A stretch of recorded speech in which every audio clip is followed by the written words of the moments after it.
मुंबई महानगरपालिकेमध्ये भाजपचा महापौर बसणार हे जवळपास निश्चित असताना शिंदेंच्या शिवसेनेला उपमहापौर आणि सुधार समिती दिली जाणार आहे। यात देखील आता उपमहापौरपदी महिलेची निवड हे जवळपास निश्चित मानले जात आहे आणि त्याकरता पक्षातील 2 वरिष्ठ आणि अनुभवी नगरसेवकांची चर्चा असून सुधार समितीचं पद हे पुरुषांमधून नेमणूक केली जाणार असल्याची सूत्रांनी माहिती दिली आहे। तर उपमहापौर पदासाठी तृष्णा विश्वासराव आणि यामिनी जाधव यांच्या नावाची जोरदार चर्चा आहे।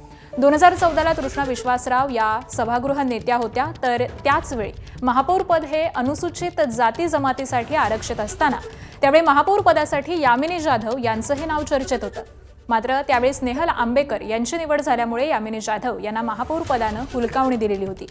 आता उपमहापौरपदी उपमुख्यमंत्री एकनाथ शिंदे कोणाची नेमणूक करतात हे पाहणं महत्त्वाचं ठरणार आहे।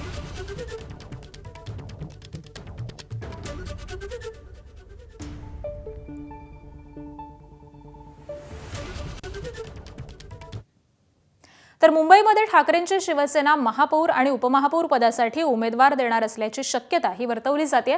भाजप आणि शिंदेंच्या शिवसेनेचे संख्याबळ हे जास्त असताना सुद्धा ठाकरेंची शिवसेना महापौर उपमहापौर पदाचा उमेदवार हा देण्याची शक्यता आहे।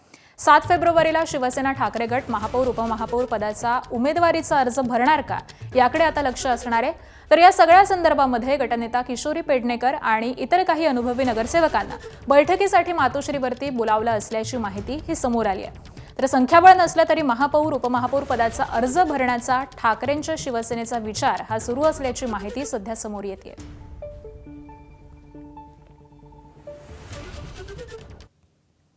आणि गेल्या 2 दिवसांपासून मुंबई महापालिकेसाठी राष्ट्रवादी काँग्रेसची गटनोंदणी ही रखडलेलीच आहे।